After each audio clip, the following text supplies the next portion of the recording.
does kind of have like it. I did feel like the Molly book pacing issue was also here a little, where it's funny how like the first 2 chapters of all these books are kind of just like la la la la la, and then like 3, 4, and 5 are like stuff is happening.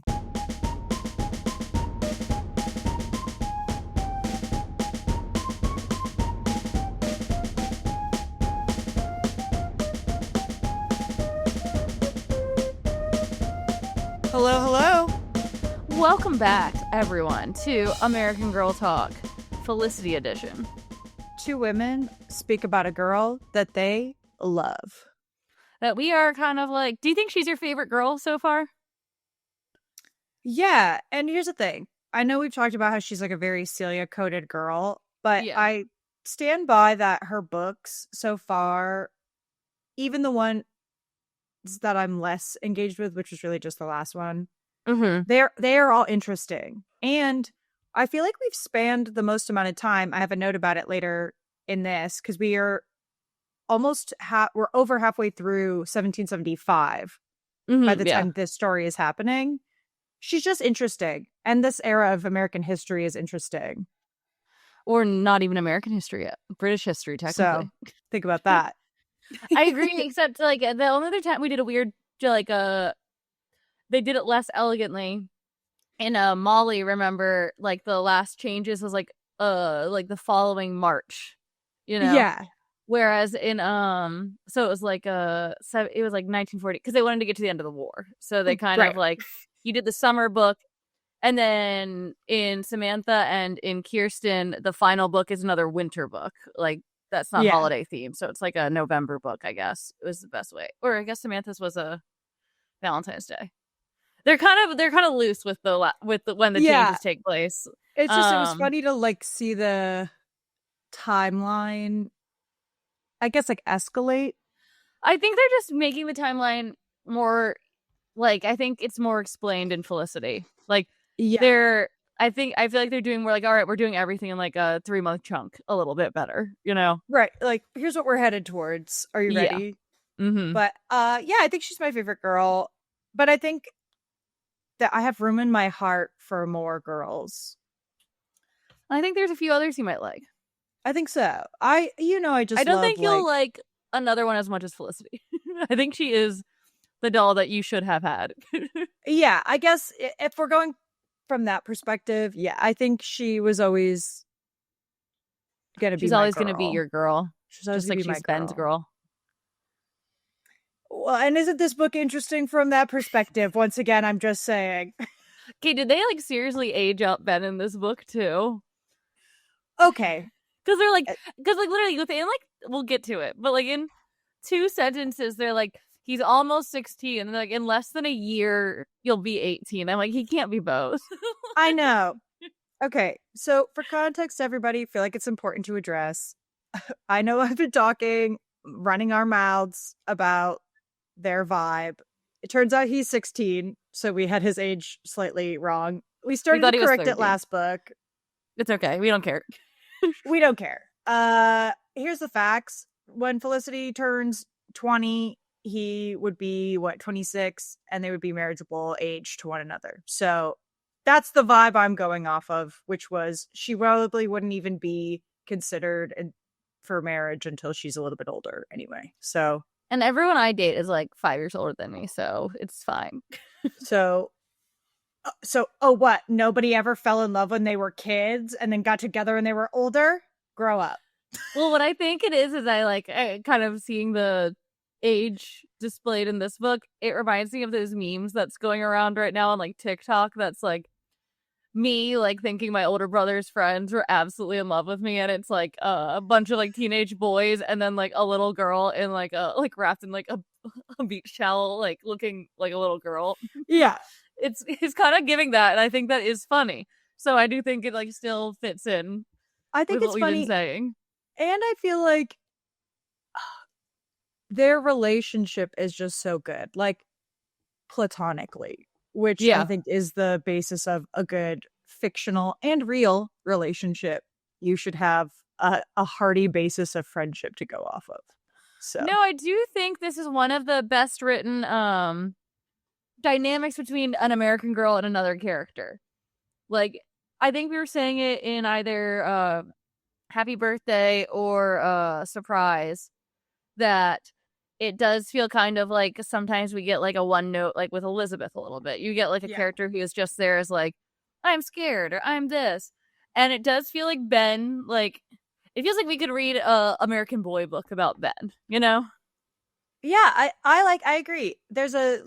We could get into it now, but she writes Elizabeth a letter later in this book, and she's like, I know you're so happy for me. And I was like, why isn't this letter just addressed to Ben? I don't believe that this letter we couldn't is forget written... Elizabeth, so they like wanted to just like throw that in there, I think. Shoehorned it. But I agree. I think that they have a good dynamic because they're allowed to like bicker and like fight and have a back and forth in a way that I don't feel like the other girls, even like when Nellie and Samantha kind of like Nellie corrects Samantha on her foolishness and understanding of like the factory system. You don't really get, they're even not like equals. And it's not that Ben and Felicity are equals either, because there's definitely a gender dynamic at play and like his relationship with her family. But it does feel like they see each other more as just true friends versus, I don't know. No, and I was going to say that I think Nellie is the second best written like friend, where it did feel like Nellie did have a little oomph to her personality where she would push back on Samantha and be a little bit just... She had, like, there are parts where I was like, oh, I can picture Nellie doing her own thing because she has to survive, you know? Yeah, she's like, well, she's like a real person outside of the confines of the American Girls book versus some of the other characters. You're like, I don't think that character is doing anything else. I think it's like a NPC. Yeah. All right, well, let's get into Felicity Saves the Day. Woo woo. And boy, does she. Does she? You think boy, does she? Boy, we can talk about it at the end. Does she? All right. Well, chapter 1, Kings Creek Plantation. Yay! So we are just, folks, we are just right in it with the plantation talk. And, you know, I can't say that I think that they handled it that well. No, I agree. I think I don't know why Grandpa has to own a plantation. If they aren't going to handle it well, you know? It is crazy how him owning a plantation is not important at all. I will say, in the Peek into the Past, it does describe a plantation as like a beautiful large farm, also known as a plantation, and then does talk about slavery afterwards, but kind of is like, but wouldn't you two love to spend a beautiful summer on a place where enslaved people are making everything run? I think this was an interesting book for a lot of this first chapter plantation aspect. Addie is the girl we're covering next, just so everyone knows how we're doing this. We're doing it release order. I think we said that before, but Addie will be next. And it's just kind of interesting, I feel like, to have, and I may have said this before, but it's just interesting, I think, to have a doll who's going to be she escaped slavery in the first book in Meet Addie, and it's just weird that Addie was probably in the works. Addie had to be in the works when Felicity was like already out, or like you know what I'm trying to say with that. Yes, they're developing her already. Yeah, so it just feels kind of odd to have one where they're like, we're going to kind of ignore this as best as we can, but we're still going to set it in like, and there's, I don't know, I know that they want to do it Williamsburg, but there's so many other towns that they could have done it in that are more, if they didn't want to address slavery, I guess what I'm trying to say. Yeah. They could have done it in like New Jersey or New York, you know, and I think they actually saw it in this book. There is definitely a reason, because they had like some shout out to Colonial Williamsburg in this book that I saw that I didn't see in the other books. I do think this is in partnership with them. But then I would also kind of question, here I go, calling out Colonial Williamsburg. Like, if they did have the Historical Society of Colonial Williamsburg involved in these books, then it feels like we should have been able to address the slavery aspect of things a little bit better than they seem to be able to in Felicity. And that is like my real only critique with the Felicity books so far, because I love her as a little girl. I love everything about it. I just think like there's this weird element where they like, I don't want to get ahead in your notes, but you say like they mention, like, then the slaves' quarters were down there, but then they continue to call the slaves field hands, like they call Marcus and Rosie maid servant and, like, manservant. Mm-hmm. So it's just kind of like, you can't have it both ways, you know? It's just it's so clear that they are not freed individuals working. It's so clear that they are, like we've talked about in the past, it's clear that they are slaves. So it's just weird. So we can just get it. So we're right into the plantation talk. It does note that the plantation is halfway between Williamsburg and Yorktown. And I said, which I'm sure will be important. Which I looked up. Those two towns are only 22 minutes apart. Like, by car. By car? Okay. So that's they're hilarious. Probably, by horse, they're probably, like, an hour apart. Sure. Okay. That's incredibly funny because Felicity is acting like she is a world away from Williamsburg the whole book. Yeah, and I think I may have gotten this wrong. I think previously I may have thought Yorktown was in, like, Pennsylvania. And I think I was thinking of York, Pennsylvania. But no, it's literally just like a town more inland on the Kings River. Oh, that's hilarious. Okay. Yeah, it's so close. Well, great. So they're not that far away from home. But they are off to have a beautiful summer stay with Felicity's grandfather. And it just says, like, Felicity loves to frolic, visit the great river, the plantation, and play. Honestly, like, I don't have a lot to say about this first chapter. They settle in. It's a beautiful, great land. They pick blackberries, blah, blah, blah. Everything is beautiful. I was going to say, it's the second time blackberries have featured in a Saves the Day book where a younger brother is just, like, inhaling blackberries. Yeah, he is absolutely housing them down. Also, William is speaking a lot more in this book. William and Nan's ages continue to be a little confusing. Nan says something later that was, like, to your point, like, an insane thing for a 7-year-old to say. She's also, it's described as, like, her, like, I'll have to find it as we get back to it. It says something that Nan speaks in her, like, sweetly adult voice or something like that. And I was so like, no, she's like 7, 8, maybe now. She's 7 now.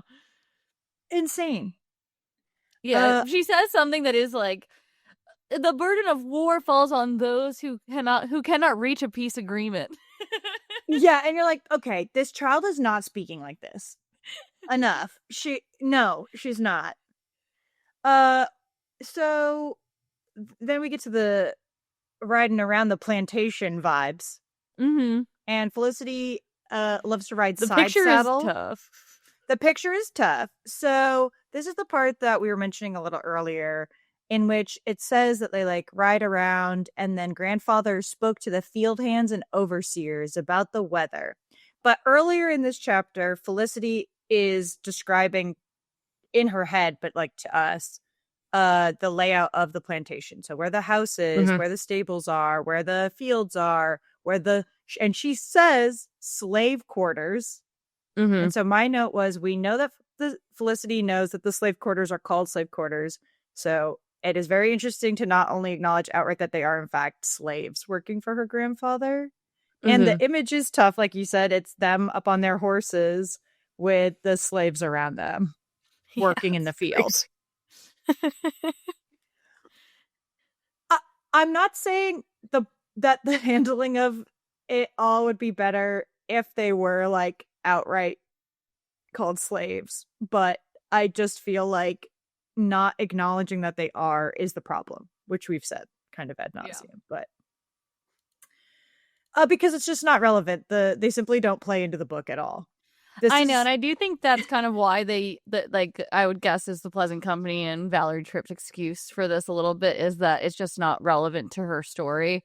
Yeah, it is. It should be, but I get kind of like, it's the similar thing where doesn't play into the story they're trying to tell. And again, we said it in previous Felicity episodes. I think the best cop for this is that, unfortunately, she grows up like this. It's not something she thinks about, Correct.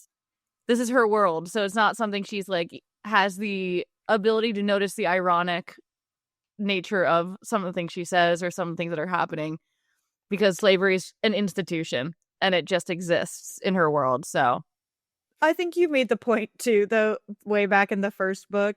There's a couple other ironic moments in this one where we talk about freedom and like liberty of choice and like being out free in the world, which is why it just feels like maybe if they re-release her books and they rewrite them and they correct stuff, I would just hope that they would largely eliminate this, and that he does just have like a big farm or something and no slaves.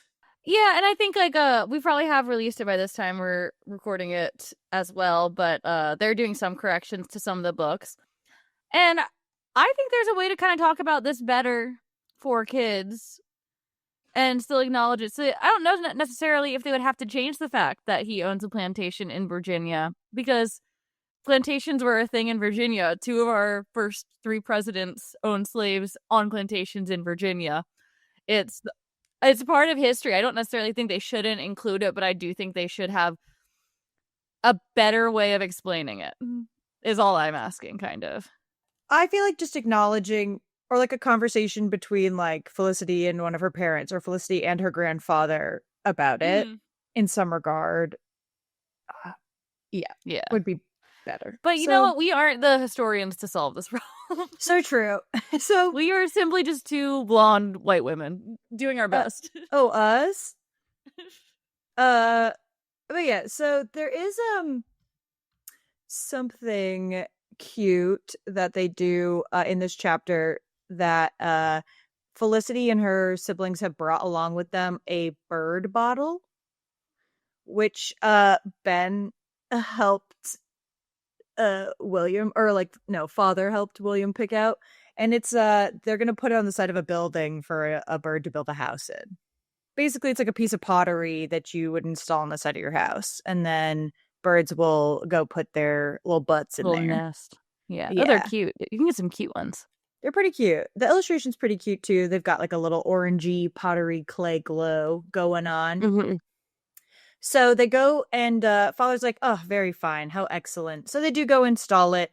But he is kind of like, I'm not sure if the birds will go hang out in there. It's the summer, and normally the birds kind of settle in the spring. Not going to stop those kids from shoving it on the side of his house, though. No, I wouldn't expect the actual patterns of birds to stop a 3-year-old from wanting to do something. No, indeed. So I will say, when they're out riding, remember last book when we were like, when's Penny coming back? Maybe sooner than you think. For sure. Felicity is still yearning for her. And she basically is like, grandfather, do you think I'm foolish for hoping to see her again? Every time I look at horses, I wonder if one of them is her, and if I'll see her, and if she's well. And it is kind of cute. He tells her that it's not foolish. She's just being faithful, which I thought was endearing. And I made a note, Caroline. I said, I think I kind of get your point now that you remember her grandfather being like a much gentler, kind of kinder person. He's what I expected more, or what I remembered more in this book than in like Happy Birthday, Felicity. Yeah, he's a better guy, besides the whole slavery being thrown in our face. yeah, he's otherwise a pretty chill dude, a pretty cool grandpa. Do you think she told every single person in her life about Penny? Yeah. Oh my god. It's like, my grandfather on my mom's side loves to tell a story, and even if you tell him you've heard the story before, he will finish it no matter how long the story is. I think Felicity is the same type of person. I know, because it feels like every single person, she's like, my horse Penny, the horse that I freed, the horse that Jiggy and I used to own, the horse that I trained, the horse that I let go, the horse that I'm still waiting for. Penny. And everyone's like, yes, we know Penny. Yes, we know. We've heard who the horse is. Thank you so much. And she's like, okay. Just wondering. Might see her someday, hoping to. Don't you miss her? Or just me? Okay. And I know. And I do like, she's like, I know everyone's as excited as I am to find Penny again someday. You just know that, like, when Penny, spoiler alert, does come back, everyone's like, thank God, because I don't know if we could keep hearing about this fucking horse for the rest of our lives. So the chapter basically ends. Her grandfather at one point is like showing her some different like herbs and their healing properties and leaves, and talking about how he used to kind of go on these grand hunting adventures in the woods alone solo adventuring. He's really Trapper Danning it kind of sounds like. Yeah, it was pretty funny. I was like, oh, okay, King. And basically just like, he'd be like, I slept in the trees, in the burrows, living off the land, being a free man in the woods. He's like, what's that slave over there doing? Hey. Felicity does think it sounds so fabulous, the life he was living. And she just say, how wonderful to be so wild and free. And my closing thought on this chapter was maybe a little ironic to think that while you're on a plantation. It's tough.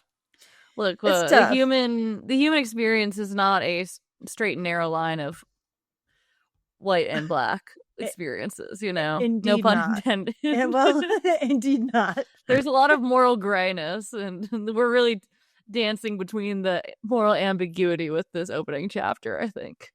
Yeah, it's and it's not even kind of cluing you into what the fuck is going to happen in the rest of this book. Yeah. Like, still a weird first chapter. At all. So we get to chapter 2. Chapter 2, Faithful Friends. Felicity is hanging out by the water, frolicking with her bare legs, which is a big no-no. I have a note about later in my outline. And she's thinking fondly of Ben and her father and Elizabeth, who are back in Williamsburg, 22 minutes away. Even less, because they're halfway between Yorktown. They're 11 minutes away, Celia. I was gonna say, with no traffic, I live that far away from you now, and we used to live the distance of Williamsburg and Yorktown with no traffic when I lived in North Austin. So that's an even funnier way to think about it. And I'd be like, I haven't seen her in weeks. Yeah. Miss her. If only there were some way to get to her. She yearns to share in the delights of summer at her grandfather's plantation with them. And she's like summoned back in for dinner. Yes. The Wentworths have come to visit, and we learn much about the propriety and properness of children having dinner with adults back in such times. Basically, if there are other kids present, all the kids eat dinner separately and then are free to go play outside together, which slay. And they keep mentioning that game that's like early tennis. Yeah, what Battle Shock? It's like Shacklebolt and Battle Shot or something. Yeah. Crazy. Yeah, so it says Battledore and Shuttlecock is a sport related to the professional sport of badminton. Yeah, it's a forerunner. Yeah. Interesting. In French, it's called jeu de ballon. Kind of slay. I like that it doesn't involve a net. That's better for me. Yeah, we can do this at Zilker this summer. Okay, I like it. Everybody come join our Battledore and Shuttlecock League. That's cool. We could be the Battledores versus the Shuttlecocks. Okay, let's cook on this. Anyway, you guys like and subscribe and leave a comment on which team you'd like to join. Anyway, the Wentworths have come to have dinner. Felicity has been frolicking about in the sand, and her mom is like, put those damn stockings and shoes back on, because if your bare ass legs are out, that's so improper. So gross. Enough. Disgusting. So she does just pull them like raw over the sand and wetness that like ugh, I know. Which she later kind of pays for when they're at dinner, because she gets like itchy because the sand is like all up in her garter and like stocking. Nightmare. I can't imagine anything. It's like putting socks on after being on the beach. It's terrible. Basically, when there's no kids coming with the guests, Felicity is welcomed to eat dinner with the adults at the dinner table, and then Nan and William get to eat separately. And she is told that it's supposed to be like a great honor when she gets to eat at the adults table. But she thinks it's quite boring and she doesn't care for it. And honestly, like, I get it. She's 9 or she's 10 now. She's 10. It's not that fun to talk to adults when they're not like engaging you back. At the level you want it. Like when they're not talking about your hypothetical horse. Yeah, when they don't want to talk about your horse that you freed and you tamed and you loved, it's not very fun. Boring. Boring. However, not this night. This dinner, very interesting to Miss Felicity. Because Mrs. Wentworth has much to gossip about at the dinner table because she is very, very displeased with the way that things have gone down with the governor and his family. And she is very anti-patriot. She's basically like, we shall all be murdered in our beds by these wild patriots. She's saying that like, oh, like the governor's wife and his children are already back on a boat to England. She says she quite nearly went into spasms when she heard about what had happened. Very cool. She's basically getting very worked up. Nobody's kind of engaging her in this conversation. She just has a captive audience. So it's yap time. And her husband is like falling asleep, like dozing off at the dinner table. It's a real kind of comedy duo, a little bit. Oh, it's very funny. Like the scene is very Pride and Prejudice a little bit with like the fussy wife and the like couldn't be bothered husband a little bit, you know? Yeah. Yeah. He's like, huh? Mm-hmm. I was like, yeah, that's so scary. We're terrified. You got it, wife. Shaking in our boots. So she's very upset. She's very worked up. And then she kind of turns to Mrs. Merriman and is like, aren't you worked up and worried, especially in the state you're in? Because she's pregnant. That's that barn baby. But we knew that was coming. So I guess Mama might have the baby in the final book. Well, I don't know. There's a whole book that's about Mama having the baby. We can't leave on the hanger, though, of just pregnant Mama. I think we might.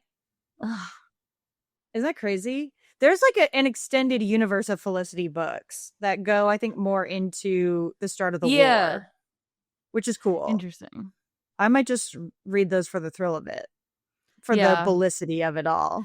Yeah, maybe we read a few, and then if there's any of them are super interesting, we can like retcon, talk about.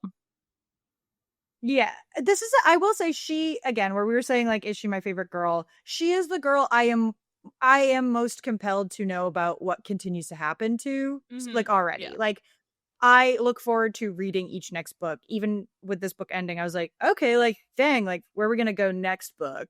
So I would be interested. Also, Ben's a great character. So. We know. Yeah. So anyway, Miss Merriman, maybe she'll have her baby in the next book. Maybe she'll have her baby in that mysterious spin-off book. The one whose cover we love. We love the cover. Basically, this woman is revved up. Mrs. Merriman, to her credit, like, does kind of try to like ease Mrs. Wentworth, and she's like, no, you know, like, I trust my husband. Like, I think he's like very mild-mannered. He has like a cool temper, and like he will be okay. Like, Williamsburg will be okay. We find it all very fine. Like, we all live like a very fine life. And she's like, also, by the way, the parting of the governor, like, we don't trust him anymore for sure. Like, him and the colonists are not on good terms, but like, nobody was threatening him. Like, in his home. He left very peacefully.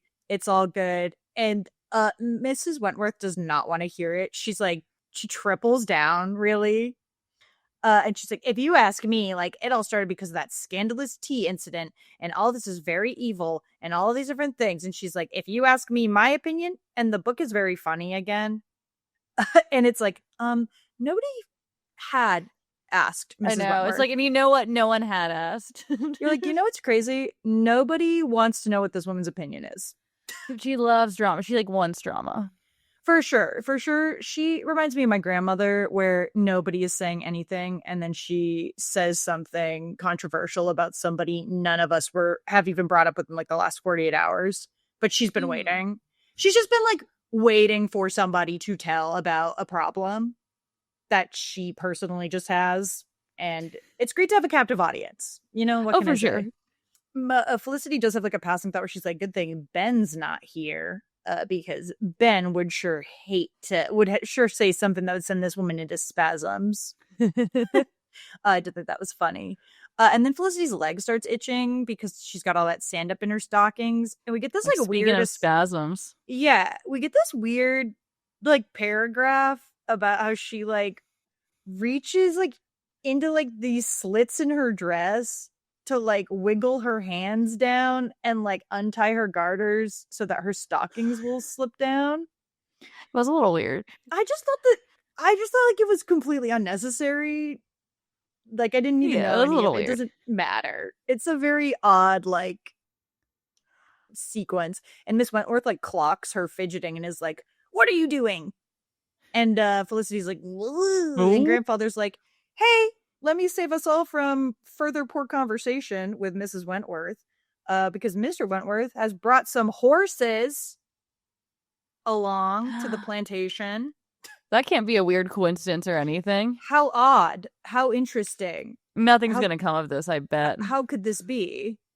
And Felicity's got a keen, good eye for good horses, so he'd like to bring her along to look at those ponies. So they all along outside to step outside, check out them horsies. There's first of all, there's 5 horses in this image, on page 20, and I did think it was funny because he ends up buying every horse involved in this sequence, which seems like a lot of horses. It's a lot of money. It's a lot of money, right? Like I have to imagine, especially since like he says they're all like cart horses, so they're all meant to be doing like pretty heavy labor. And I guess I have to wonder how many horses he already owns on his plantation. But they don't tell us, and it doesn't matter, and it's not relevant because guess what? One of those horses is a thoroughbred that was gotten through a trade and an exchange of sorts. And this horse, mysterious circumstances. It just says that horse was passed along to me in a swap, and I took her, for she's a thoroughbred. She's very handsome and fast as the very wind, but she's very skittish. I fear she was once so badly mistreated she trusts no one. And Felicity sees the horse freaking out. Who could it be? Who could it be? Penny. Yeah, it's Penny, you guys. It's Independence Day. So Penny didn't get very far. I imagine she ran into the woods and was promptly captured within days of achieving wood freedom, right? Well, the funniest, like not the funniest, but one thing that I do think is a little bit funny about this arc is they're not that close to the coastal Virginia, but there are 2 islands in coastal Virginia area that are full of wild, like one's Maryland side and one's Virginia side. There's Assateague and Chincoteague. Yeah. And they're wild pony islands. Like, yeah. That's where, I mean, you've probably heard of Misty. I'm sure you've read Misty of Chincoteague. Oh, yeah. I love those horses. I know all about those. Boring book for me personally as a non-horse girl. Yeah. But I've been to Assateague and Chincoteague a few times. Yeah. So it's just kind of funny that Penny obviously is a horse, but like could have been free. you know? There's a whole place she could be vibing. Yeah, and she just immediately runs into another like captive situation.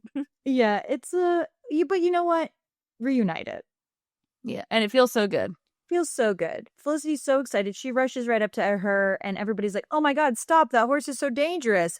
Not to Felicity, the horse whisperer, because she runs up, and of course Penny remembers her and like nuzzles her shoulder. And they have like a cute little reunion. I will say, I guess I'm a little surprised, even though it's like a little ham-fisted about like how did Penny get like back into somebody's ownership, and oh, how coincidental that like the horse is there on the day when she's there. But I will give them props. This was a little bit more organic of like a situation to me than you were expecting. Yeah, I guess I was convinced that if the horse is going to come back, Felicity was just going to like be in the woods and fucking run into her.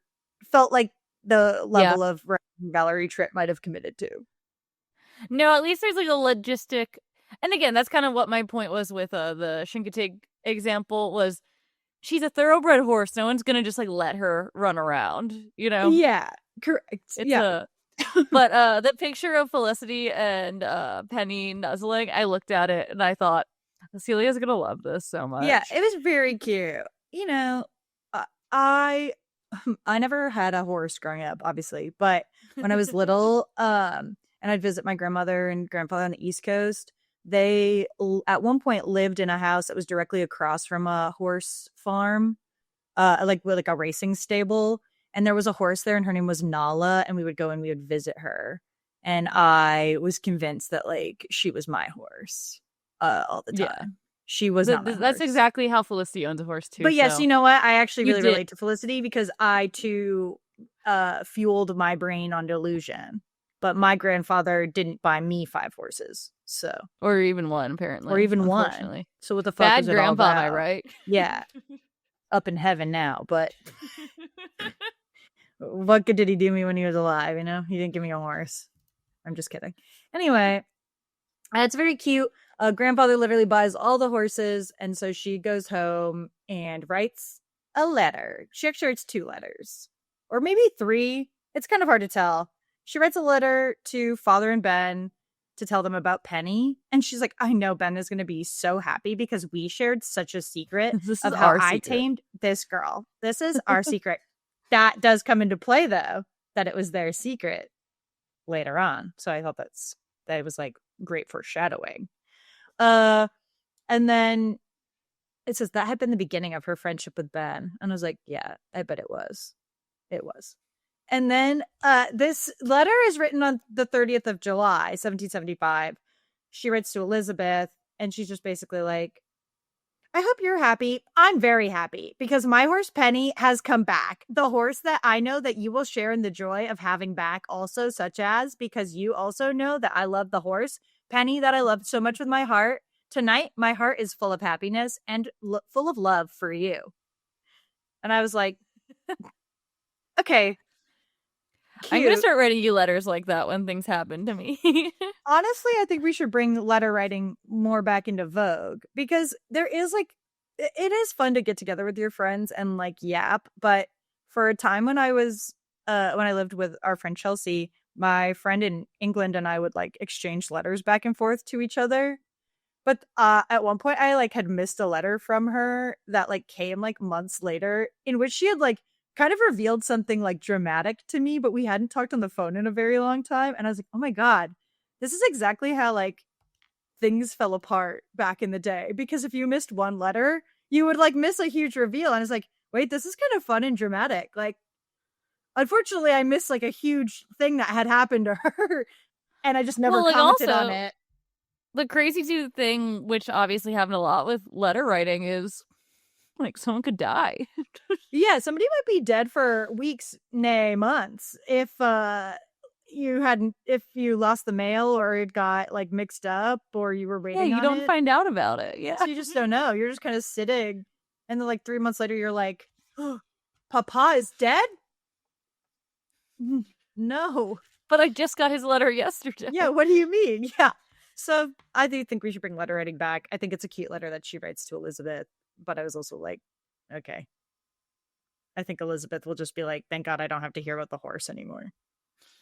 Or I will have to hear about the horse, but in a different way, you know? At least there's an update to the horse situation. You know? It'll be something new instead of speculation. Do you think the horse will be coming back? It'll just be updates about the horse now. So maybe that's better because that'll be an evolving story. Yeah. And that's the end of chapter 2. But don't worry, guys. Chapter 3 is very interesting in the start of the real plot of this actual book. Okay, so chapter 3 is called The Note in the Bird Bottle. So Felicity spends her days caring for, loving for Penny, grooming her, riding with her, taking good care of her, fawning over her.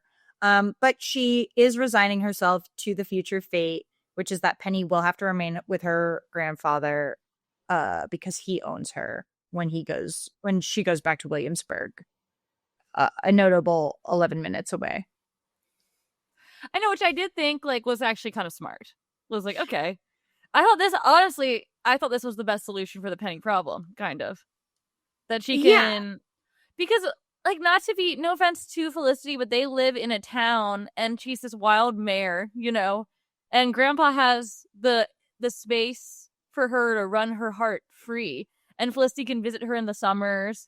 Again, we're using car metric. I looked it up. It says that between Yorktown and Williamsburg would have taken an hour to 2 hours on horse. But so she is 45 minutes away.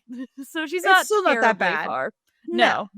They are acting like this is like... That's a day trip. They're acting like this is the state's over, and it's not. It actually makes sense now, though, that her father could arrive so quickly. Yeah. Later in the book when he does show up. Because I was like, how is, like, it seems like he's not that far away. Yeah. And or that Ben finds them. Yeah. Yeah. So she, like, is playing around with her siblings, and she's about to go off on a ride on her own, and William, like, fucking harasses the shit out of her to go check if there's a bird in the bird bottle. Nana's, like, scolding William, and she's like, there's nothing in the bottle. There never is, and there never will be. And I'm like, okay, cop, like, relax. Like, as the middle child, I get it. You're like, relatable. I understand. Yeah. She speaks to me. But Felicity promises, and she does make good on her promise. She rides over to see the bird bottle and keep her promise to William, even though she knew nothing would be there. But to her great surprise, something's tucked in there. What could that be? So mystery. She goes up and she peeks in there and she fishes around and she grabs out like a piece of cloth. And then when she unfolds the cloth, she realizes there's like a little whistle in there. It's a signal whistle. And she realizes, oh my God, it's Ben's. And Ben had showed it to her before and told her, like, well, you'll use this to, like, communicate, like, when you're further away from people, and you'll, like, whistle back and forth. And she's like, oh, okay, great. And then she unfolds it even further. And she's like, what is all of this goo on this napkin? And she's like, oh, there's writing. Okay. And I think this is the funniest part of this book. This is the craziest part of the book.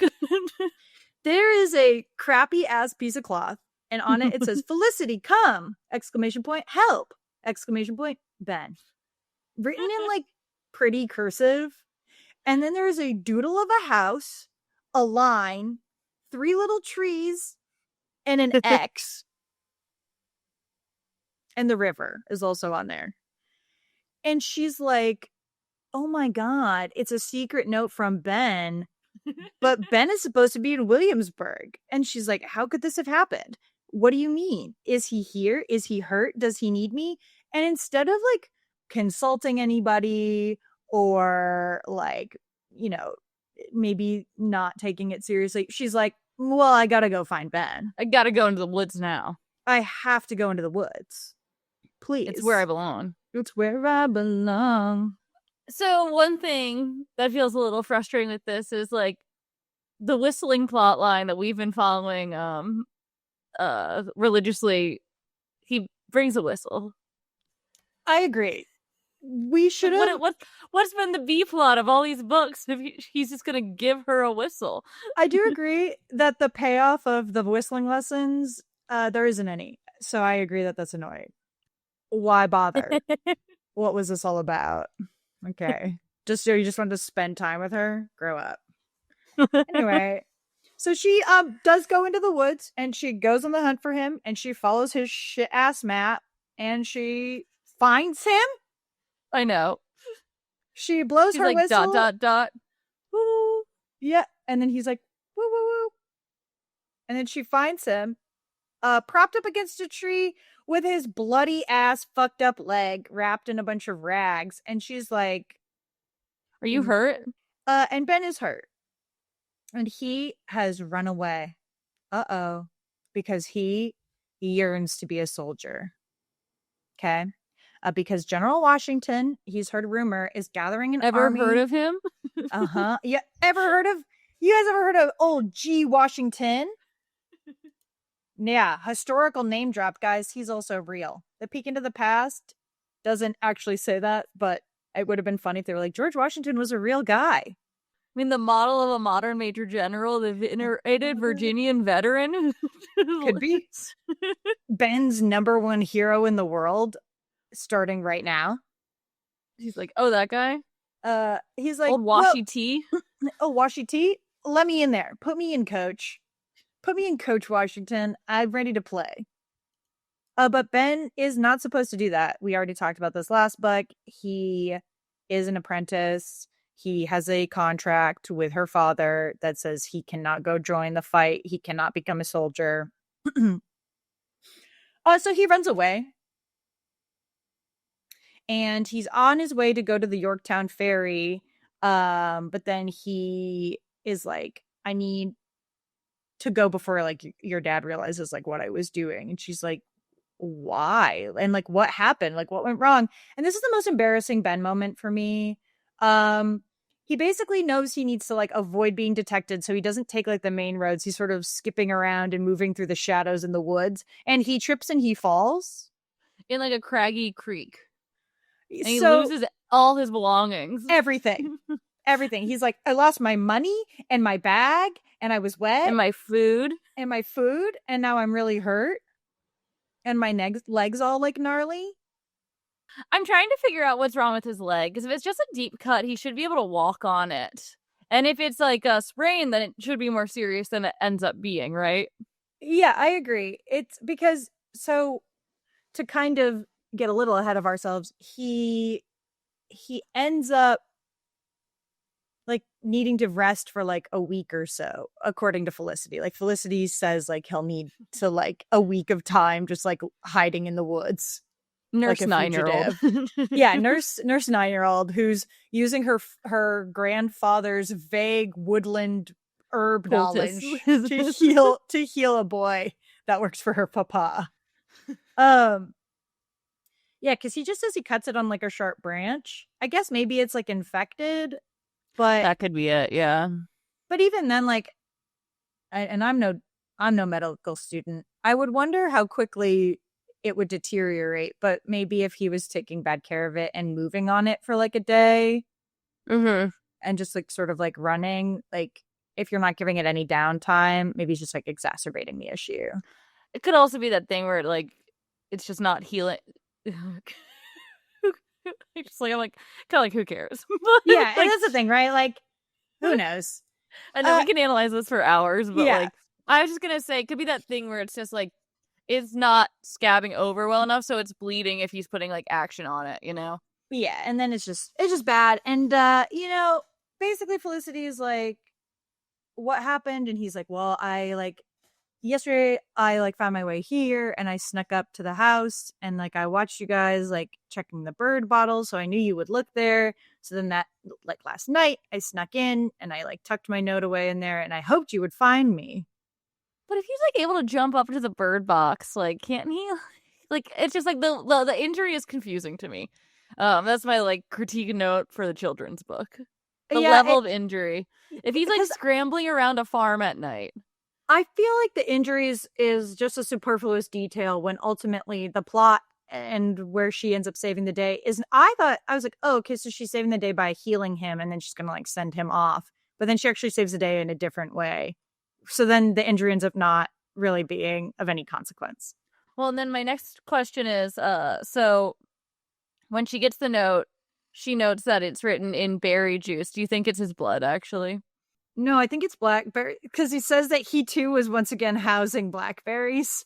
Like, oh yeah, everyone is like... he's like, that's the only thing I've been able to eat here in these here woods.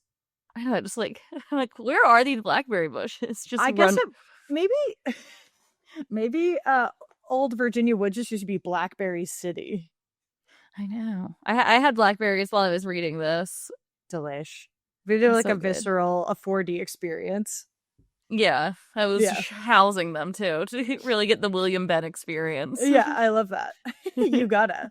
So anyway, she's like, like I don't really know what to do. I think I need to go. Like, I need to go speak with like grandfather. Like, I think you're being really foolish, and I don't know what to do here. So I'm gonna go to the house. And he's like, no, please, and like grabs her arm. He's like, you can't. Like, your grandfather is like a loyalist, and like he'll sell me out. He thinks the Patriots are wrong, and you can't tell him about me. And she's like, yes, I can. Like, fuck off. Like, you don't know me.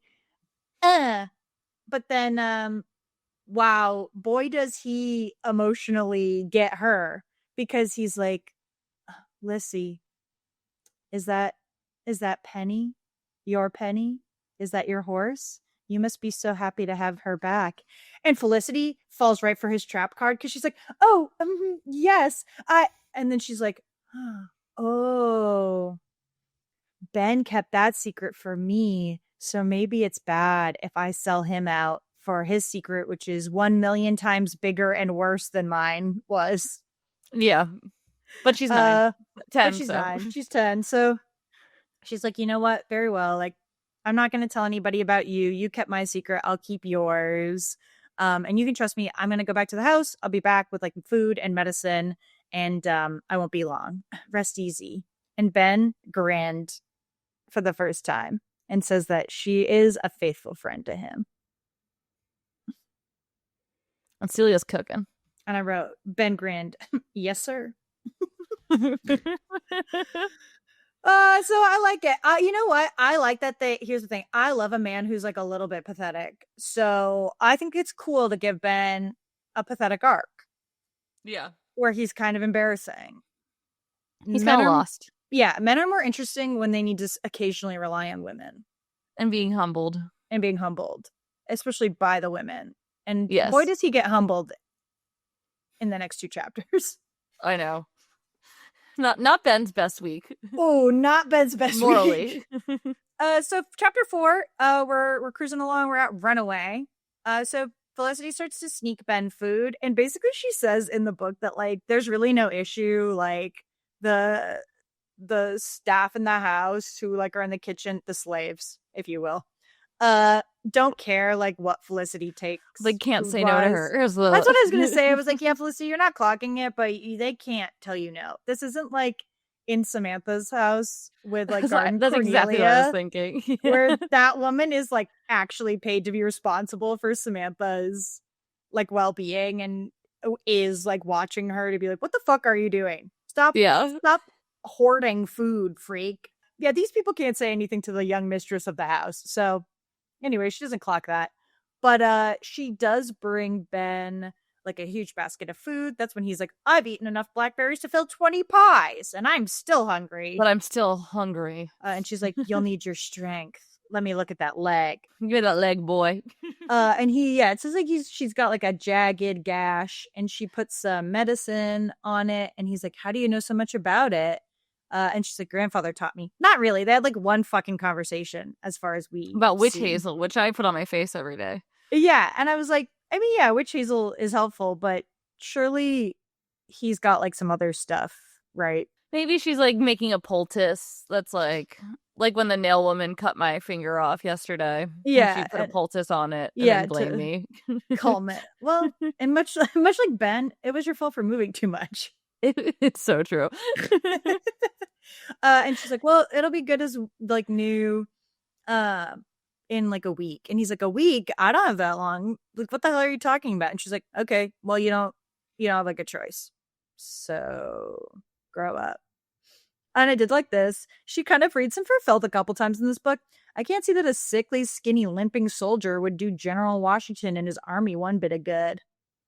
Yeah. And he's like, okay, time to change the subject. What do you think about this, little girl? He wants her to be so politically involved, but also to be a girl.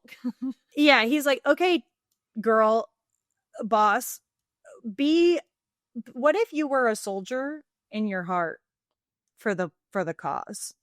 And she's like, well, basically like she agrees with her father that she wishes like that everything could be sorted out without fighting. But she can't say that like she thinks that he's wrong for standing up for what he believes in. But he's like, but you disagree with me. And she's like, well, yeah, like I think you're being foolish. And I don't think like running away and like not facing things head on is like the choice. And she is like, but I do think like you being a liar is wrong and is shameful and will like bring shame on your family and yourself. And he's like, and she's like, I'm afraid. And he's like, I'm not afraid. And he's like, if you were older, you'd understand. Boo. Boo. I said rude. I know. And you know that's what? like the most annoying card to play on people too, especially when like you've never played it, but when you're not treating them as if they're younger, Mm-hmm. I was just say, I was like, okay, well, a second ago you wanted to have a politically charged conversation with her, and now suddenly she's not old enough to understand.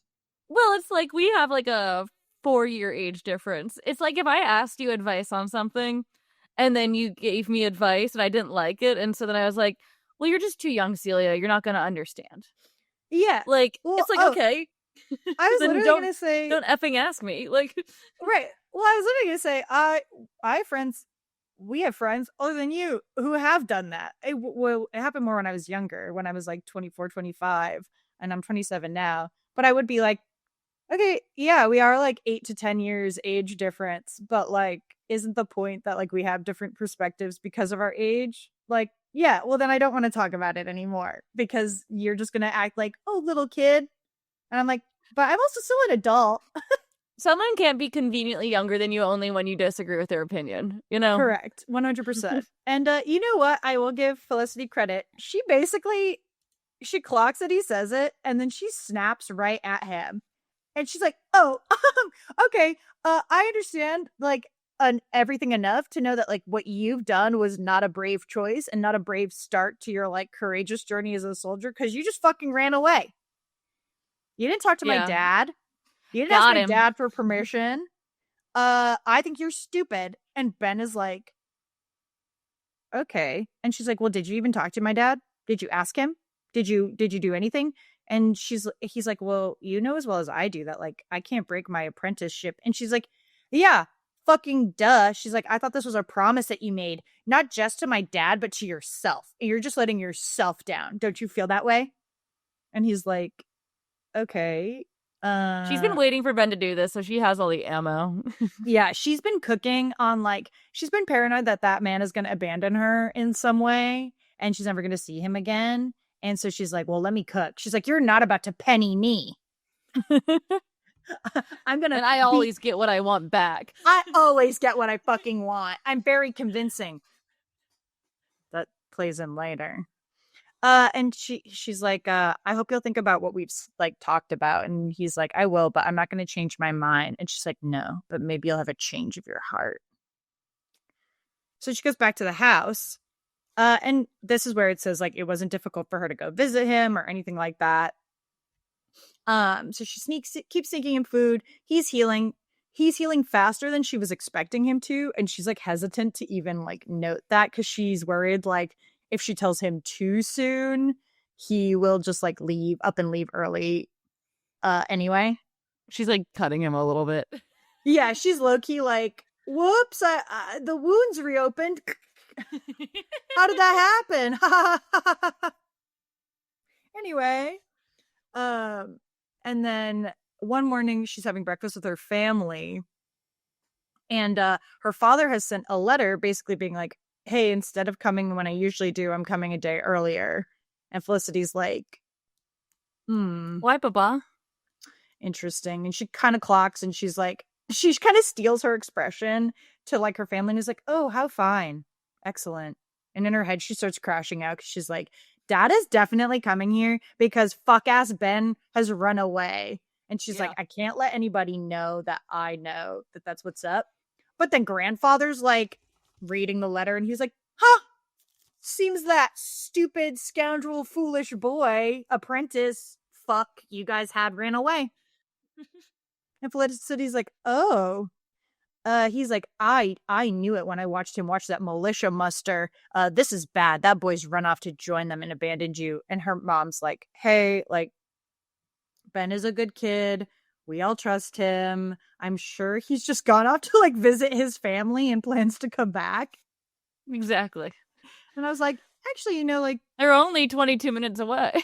how generous of heart, Miss Merriman. And then her grandfather's like, oh, well, that's funny that you would think that because your fucking husband put out an ad looking for his fucking apprentice in the newspaper. So tell me about that. And Felicity's like, let me see that. Dad did what? Yeah, let me see that. So, and I did text Celia about this because they have a clip of it. It is like I think this might be the funniest thing that we've seen in one of the books. Just like unintentionally funny. Oh, yeah. Would you like to read it? Or do you have it up? I don't have it pulled up. Do you have it pulled up? Yeah. Okay. So here's the ad. Williamsburg, August 19th, 1775. Run away from the subscriber.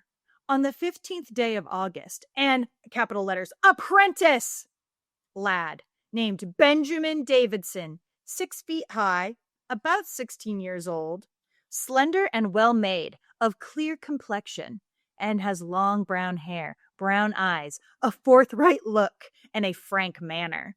I have reason to believe he is headed Yorktown way. Whoever delivers the said apprentice to me shall have $8 reward, and I hereby forewarn all persons not to harbor or entertain him. Edward Merriman. It is like beautiful, beautiful boy lost. Dreamy eyes, like hair for days, 6 feet tall. Handsome boy. I said 6 feet tall at 16. I was trying to think about how tall I was at 16. I think I was 5'10", 5'11" by the time I was 16. So I was like, I guess that would make sense that like he would. And in colonial times, he's 6 feet tall. That is like a tower. He's definitely going to get even taller, probably too, because I feel like boys always have their growth spurt a little later. Big Ben. Very interesting. Yeah, it was just funny that it was like well-mannered, like smooth complexion, like crystal clear skin, like puppy brown eyes, you know? A forthright look, frank Don't manner. entertain him. The dramatics are just kind of hilarious. I like the idea of writing like a threatening ad about my beautiful friend and being like, Caroline, very beautiful, blonde, golden hair, sun-kissed, will run fast from you. You must catch her in the wood, tempt her home to us. $8. So I did look it up. According to Google, $8.75 was equivalent in purchasing power to about $332 today. Ooh, that's a lot of money. A decent amount of cash, which makes sense because we learn in the next chapter that at the end of this chapter rather, that there are some headhunters, like some men who are out for Ben. Yeah. And I would be too, because if you could even split that 2 ways, that's quite a bit of money. Well, and this kind of I found this whole thing kind of like loco for the fact that he's like this just like, I guess it was interesting because he's an apprentice, but it is kind of, I think I said in Meet Felicity, it's a lot more like an indentured servitude than I thought, I guess. The fact 100%. That it's kind of like we gotta hunt him down, like dead or alive, like we are bringing this body back, you know? Oh yeah, well I think to your point, I think it is much more of a like he is sort of legal property. Kind of, yeah, it seems like it. Have you ever seen Barbie, Princess and the Pauper? Yeah, of course. Okay, you know when she's working as a seamstress in that sewing house, but she's an indentured servant because her parents had too much debt and they basically sold her into it? Yeah. I do kind of feel like that is the vibe here. That it is like you are hoping to work your way out of it eventually so that you can go and be like a craftsman on your own. But like in the meantime, you must like serve this family, which I guess it actually does feel like there's a layer to it that's a little bit less like benevolent than I thought initially. Yeah, you know? But I think I thought it's very interesting because Ben, like Felicity, we see everybody through her perspective, and she sees Ben as a part of her family. But I do feel like this is the first time, because we're seeing her experience of it, that we recognize that, oh, Ben is not just like a sweet boy. Like that's why he sleeps in the room above their stable. Yeah. Where also like one of their slaves is staying. Instead now I do feel more like maybe Marcus has a room too, which makes you feel a little bit better. Yeah, it feels more like they probably live in like a share house in the stable kind of a vibe versus because it is interesting, right? Ben doesn't stay in their home and he does like have his meals with them, but he doesn't have like the same like liberties as like the family members do. Yeah, so. No, it was a little bit of this part. I wasn't like, oh dang, this is more serious than I expected. Yeah, 100%. This isn't just like a kid flaking out on an internship, you know? Right. It's not just like, I don't want to do this silly social media job anymore. So Felicity takes this like clipping from the Gazette. She goes and stands by the window. I love the art of it. She's like holding it and she's looking very scandalized and upset. And she decides like, oh God, well then like I must go help Ben like tonight. Like I have to do whatever I can to help him like hustle along. So she takes out a piece of paper and she decides it's her time to draw a shitty map. And she makes him a map of like the path he needs to take to get to Yorktown, like as fast as possible. Mm-hmm. And then she takes her pocketbook to her chest, and she rushes out into the woods where she can feel a storm is coming. The dramatic building here is so good. She finds Ben, hair wild, flushed, and she's out of breath. And she's like, Ben, like, father is coming, and he's put an ad out for your capture. Like, you must flee into the night today. And he's like, what? And she's like, but won't you just, like, stay and talk to him? Like, just beg him for forgiveness. No. Yeah, he's like, are you fucking kidding? Forget it, kid. And she's like, okay, well then, if you're not going to, like, very well, like, I'll show you the path to Yorktown. Let's hurry. She shows him the map, and she shows him where he needs to go. And she tells him, like, here, like, lean on me. So he still can't really walk very well. Yeah. I'm so curious about this injury. I'll never know, but... yeah. So he struggles, and he stumbles, and everything is hard. And Felicity helps him cross a river. They rest, and then she, like, reaches in to her dress, and she pulls out her pocketbook. And she's like, there's a little bit of money in here. There's a little bit of supplies. And here's the map. Like, it's not much. It should get you on the ferry. Like, don't hesitate any longer. You need to go. And he's like, okay, goodbye, Lissy. I won't forget you. Delicious. But don't worry. He's not going to get to forget her because some other shit's about to happen. Felicity's very sad. Ben flees off into the woods.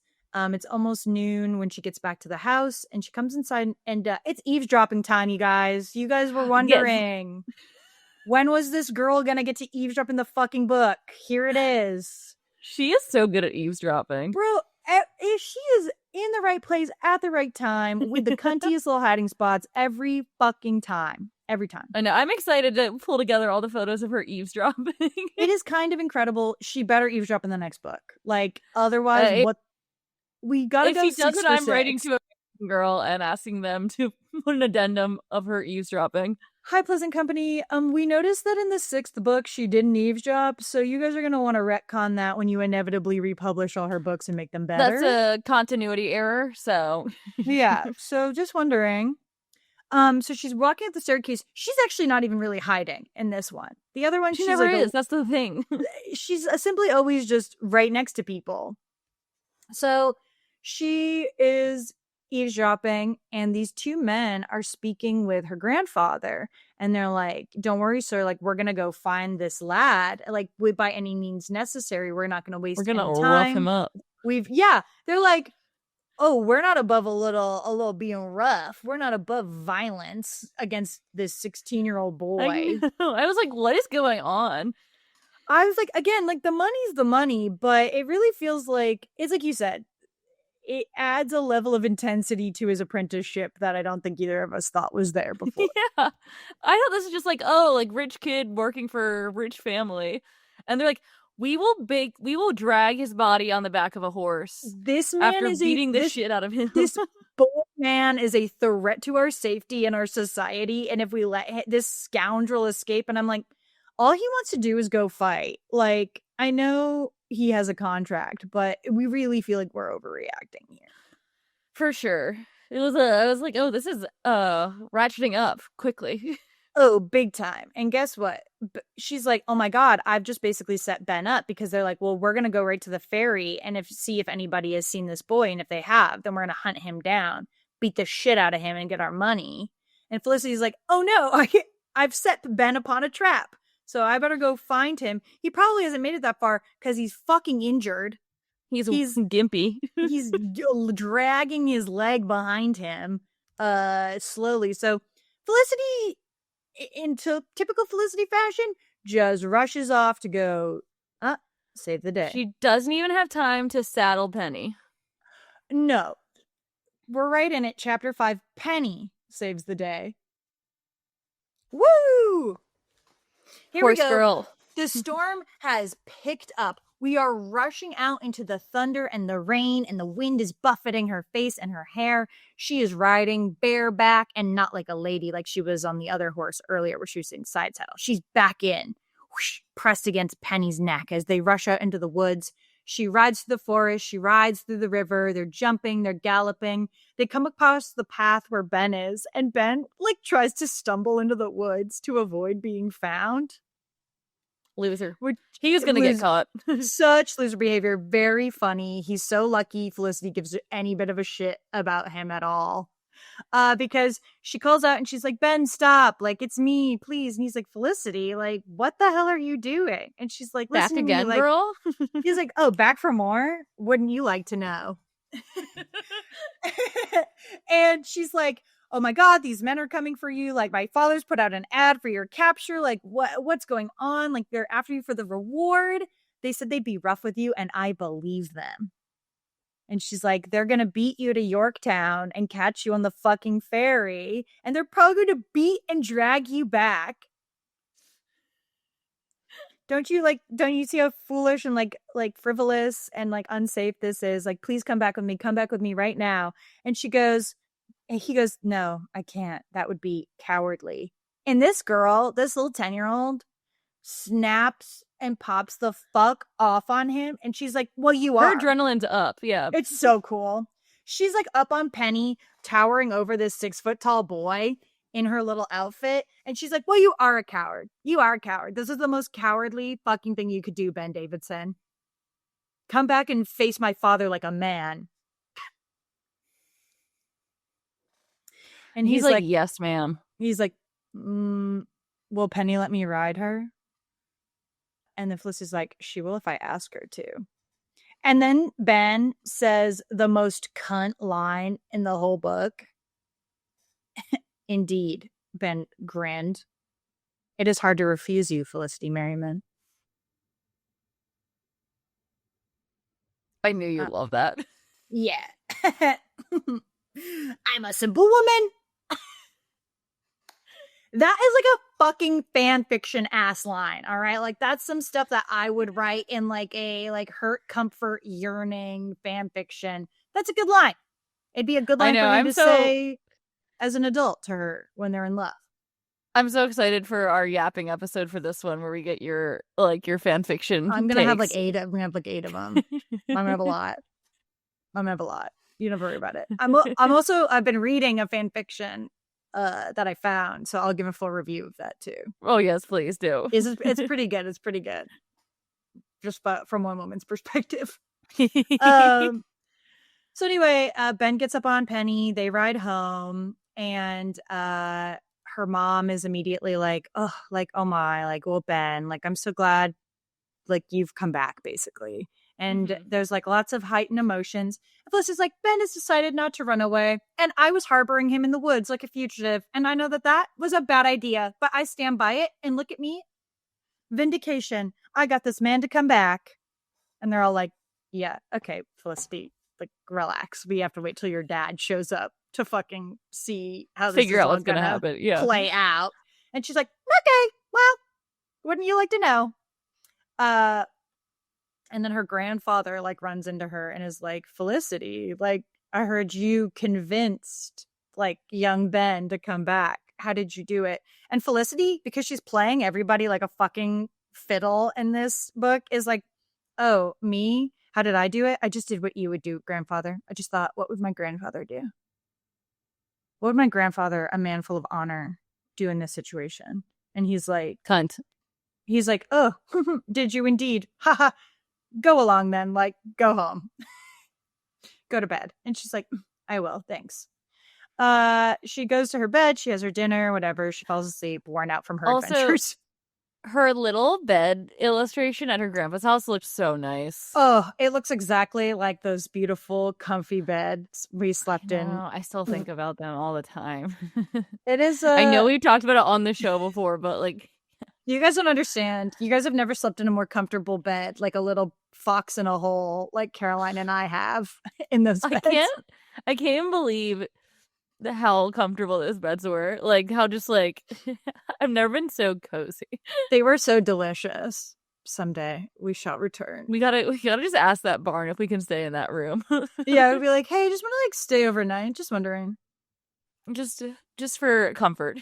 Just a treat for one little lady, one little woman. So anyway, The next morning, her dad shows up. Papa. Edward. Big Ed. And she rips the same feeling again. She's like, I was wrong to help Ben run away and not tell anybody. I'm sorry. But because I kept his secret, because Ben kept my secret. And her dad's like, okay. Are you glad to have your pony back? Dad doesn't really care. Dad doesn't really care. Dad's like, whatever. And she's like, and I'm glad he's safe from Jiggy Nye. And then her dad says the craziest shit. And he goes, yeah, everyone's safe from Jiggy Nye for the present. When I left Williamsburg, Jiggy Nye was in jail. Probably debtor's prison, right? Yeah, I was like, hello? I was like, okay, sure. Why not? Because we're going to clean up this story with a tight little bow.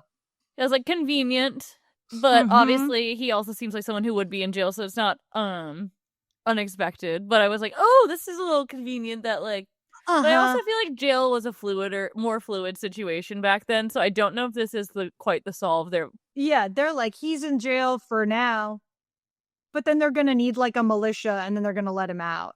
Yeah, that's kind of what I'm thinking. It just didn't feel like, I was like, this isn't, because they didn't say what his crime he committed was. So again, I do think it's like debtor's prison, which you get out of once you pay the debt.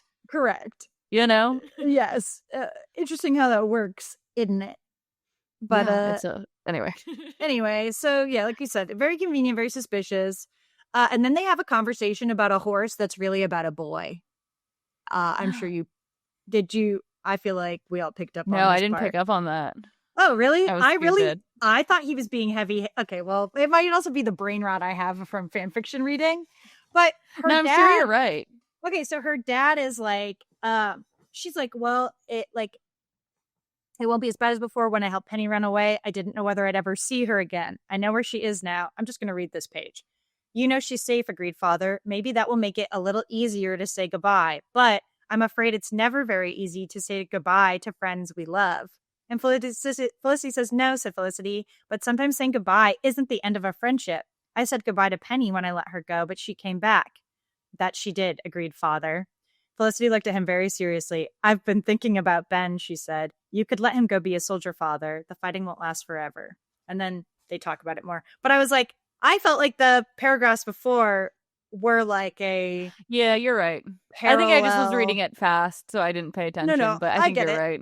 But yeah, when I read it, I was like, oh, I think it's a little bit like, right? Like, because she was willing to say goodbye to Ben too, right?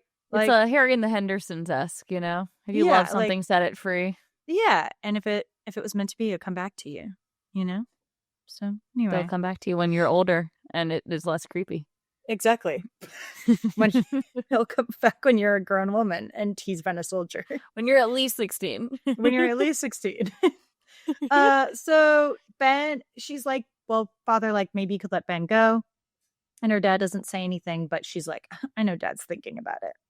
And then eventually Ben comes to the stable and he apologizes to her dad. He's like, I'm sorry. It wasn't fair for me to run away, but I want to be a soldier.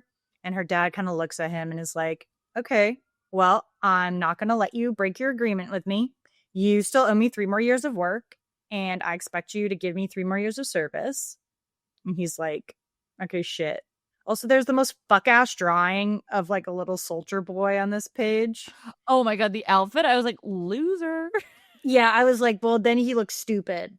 He's wearing, like, he's got a little collar. He's got, like, a fur fuck-ass, like, coat on. And his little breeches. Yeah, it's bad. And he's got his little colonial hat on.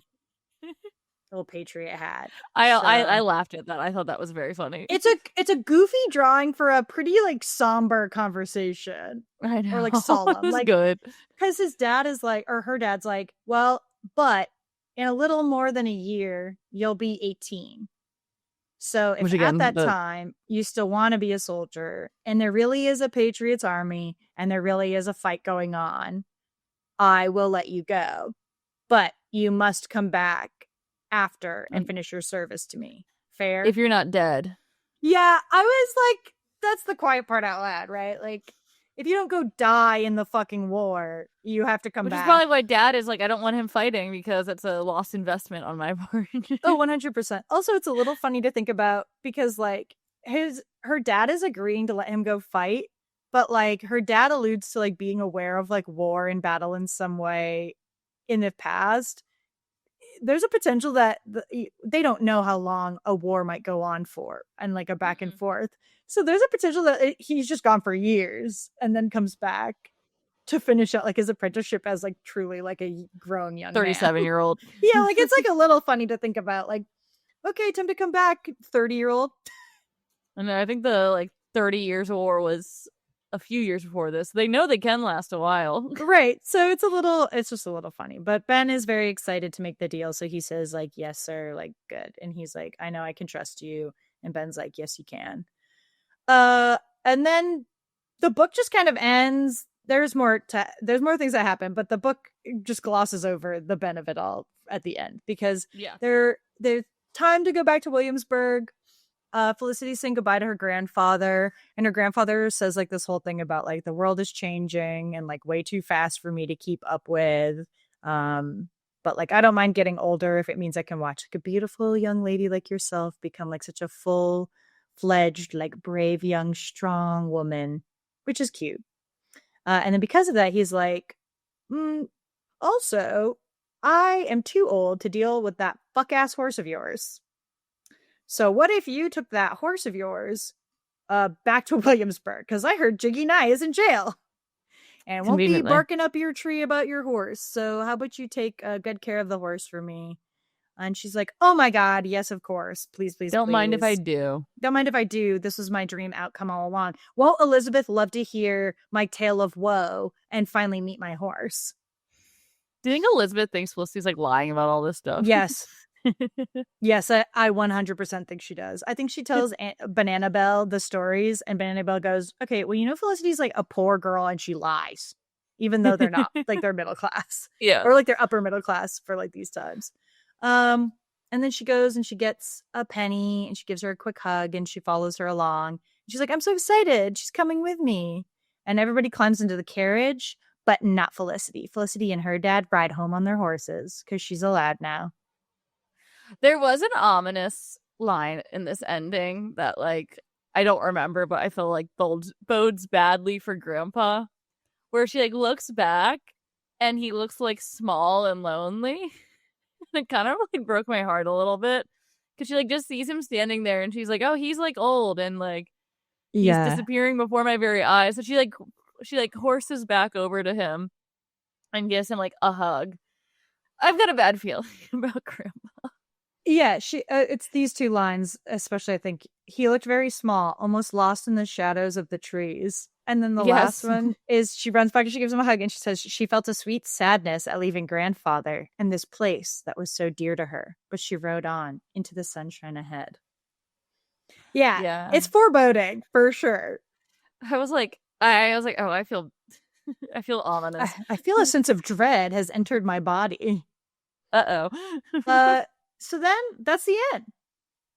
Yay! She did it. She saved the day. She saved the day. She saved Ben's ass, more like. Yeah, that's the thing. It's like I don't know. I do think she saved the day more in Happy Birthday, Felicity. Yes. Like in a more real way. This is Felicity saves Ben's ass. Yeah, 100%. And look, I thought it was other than like I said at the beginning, I think it's a little bit of a weirdly paced book. Just it feels like it could have been a 4-chapter book instead of 5. Yeah. We could have maybe just eliminated condensed 1 and 2. Yeah. Yeah. In the 1 chapter, but you can't win them all. Before we get into our final thoughts, there is a peek into the past. Well, looking back, I guess. It's America Outdoors in 1774, but it like very abruptly switches to talking about slavery about midway through. So it does talk about plantation owners and their homes and like the sizzling of heat and going and taking like and how you kept cool in the summer. Yeah. Yeah. But like basically you were just going to see like other relatives, and you said it in the last episode, but visiting for like weeks at a time because like travel was not super common, especially like longer travel between like cities. So like if you were going somewhere, you were going to go hang out there for a while because you didn't want to go travel the roads again. But yeah, this was my favorite line. Felicity's grandfather lived on a large farm. or plantation? You decide. You decide. And then it talks about how much fun it would have been to be a child playing on a plantation and having fun and having the Venetian blinds drawn or open, depending on how you wanted the temperature in the house to be. La la la la la la la la. Then it talks still pretty highly. This is where your point about the attribution in this book is like a thank you to the Pleasant Company and to Colonial Williamsburg staff. Yeah. It speaks very positively and generally about what would happen on a plantation, the farming, the tilling of the land, the caring of it, their visitors like walking and enjoying the gardens for pleasures and exercise, and like colonists would like grow like vegetables and all these different things. And like only then does it say like, oh, and also the slaves would be there. But even then, it's like, oh, well, planters provided slave families with small one-room cabins and clothing and corn to fix in many ways for food. And most slaves worked in the summer in the fields from sunup to sundown. And they learned skills. Yeah, the weird skill part was like, isn't it cool that some of them could be like cobblers? I'm like, even the line, slaves had little time to themselves. On Sundays and holidays, slaves tended small gardens of their own and spent time with their families. Telling stories, singing, and dancing helped them enjoy at least part of their lives, which were directed by the slave owner in every other way. Some slave owners treated their slaves very harshly, and any planter could separate slave families by selling off husbands, wives, or children. And then it's just like, some slaves tried to escape. Not all of them. And then it's like, and then the war started during the summer Felicity was 10. Like I said, I think they needed to spend more time figuring out how to address slavery. That's like my major critique of the Felicity books, is that I just don't think they did a good enough due diligence thinking about how they wanted slavery to come off when it wasn't the main focus of the story. Because yes. I do think, and like we'll find out when we read Addie, but like they don't really mince words with like how bad slavery could be for Addie. And I do, and again, I haven't read it since I was like 10, so I don't know if like when we read it again it's going to be different, but I do think they did a decent job trying to explain that like it was not a good situation, and like the journey to freedom was harrowing for Addie, and I just think they didn't want to work on it with Felicity in a way that I do think is a little disappointing. Because it just like I've said ad infinitum now, it just feels a little bit like either put her in an area where her family doesn't have slaves, or like put them up north more where it would have been less common to have slaves around because it wasn't plantation area. Right. Or figure out how you want to say it and what you want to be saying about it is kind of just my grievance with it. Is just that like I don't like this kind of half mention, and like it was bad, but like sometimes like they could like hang out with their friends. Yeah, they were allowed sometimes to be with their families unless they weren't. Unless they were separated. The war was happening and plantation life was pretty normal otherwise. Yeah. They tried a little bit with this, but I still think they're like missing the mark. It could be better, and I think we're both optimistic that if they were to republish her as a part of this like kind of overhaul they're doing in the books, maybe they can handle it better and she can be more of a holistically positive girl, because otherwise her story is very interesting. Anyway, so I like this book. I agree, we already kind of hit the main points. I think it's cool to have Felicity have like two independent relationships, like a boy and a girl that she gets along with both, because I think I've said it before, the other boys have just felt like caricatures of boys. Ben has an interesting plot line. Ben wants her to like engage with like the war that is like growing in her country that she's a part, or her soon to be developing country that she will be a part of.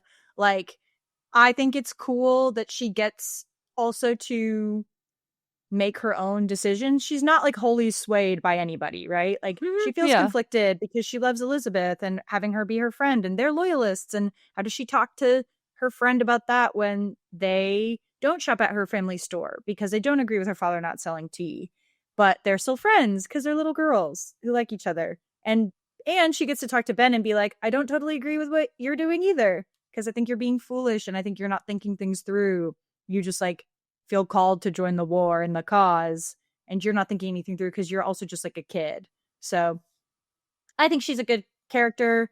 You know what? Penny's so back. I know. I like her. I find her books fun to read. I enjoy them. I would enjoy them if they were like, I feel like these are books that if they were written about her character as an adult or like a older adult or older teenager, like I would read these books now if they were geared towards like new adult, if you will. Like I would read a story about a young girl becoming like a revolutionary in some way. Yeah. Well, like my only real thoughts that I kind of admired in this book a little bit that I think was developing, but I think it's interesting, and I do appreciate the fact that they decided to kind of make the Merrimans middle ground about the war so far and the issue. Like she basically says at one point, like, her dad doesn't agree with like the high taxes, which kind of makes sense as like a businessman, that he could just be like against the taxation, right? But not against the idea. But like becoming an independent country is a little bit like too much for him to like consider right now.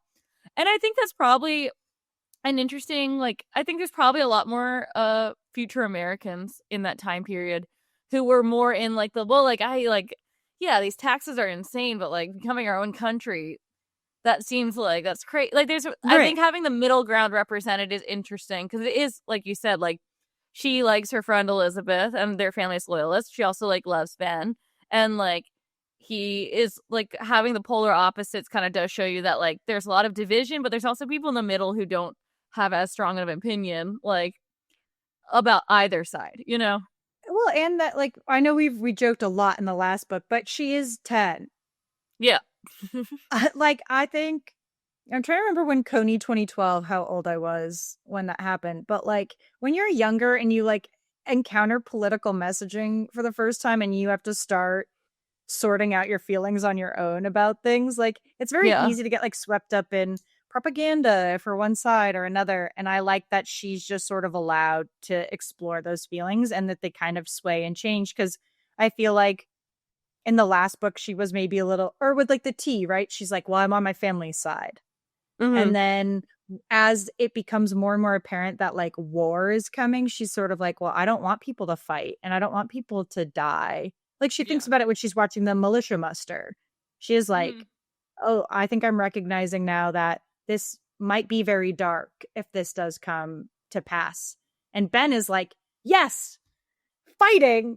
And she's like, I don't think I like that. So I think she's a good character. I'm excited for the last book. And like I said, I really feel like I'll probably read her other books just because I think she's that good. No, she's been fun to revisit. I'm surprised because I remember liking Felicity, but I'm surprised by kind of how little I remember of everything except for the first two books. Yeah. So like I said, I wish I could peek into my past because I feel like I remember having trouble getting the Felicity books. So I do think there might be a few that I actually just didn't read. Like I don't remember. Like I said, I remembered bits and bobs of this one. I don't think I'd read a Happy Birthday Felicity before. So, and I do think I've read Changes, but there might be... This one also felt like the least familiar to me from my memory. So, I may have missed these two, actually. In the time. Know. Yeah, but it's been fun. I like her. She's a good kid, you know? We love her. Send this to somebody who you would help hide in the woods. Send this to your grandpa who is a complicated historical figure. Send this to your father who doesn't like your boyfriend. Send this to someone who is hard to refuse. Send this to your favorite pet. And send this to your most recently jailed friend. They'll enjoy it. They'll love it. And as we always say, don't forget to like, comment, subscribe. Puts us in the algorithm a little bit more. We're slowly growing. American Girl, the doll army is growing. Yeah, join the American Girl Revolution. You're going to want to ride this wave. This is going to be the most popular thing. And if you're not on this train early, you're going to be upset. Right now, if you get in right now on the train, you could say you were in the room where it happened, when it happened. But if you don't join within the next month, then it's over for you. The capital city might be in a state that you didn't want it to be. That's right. So think about that. And we'll talk to you guys next time. So we miss you. We love you. Bye. Goodbye.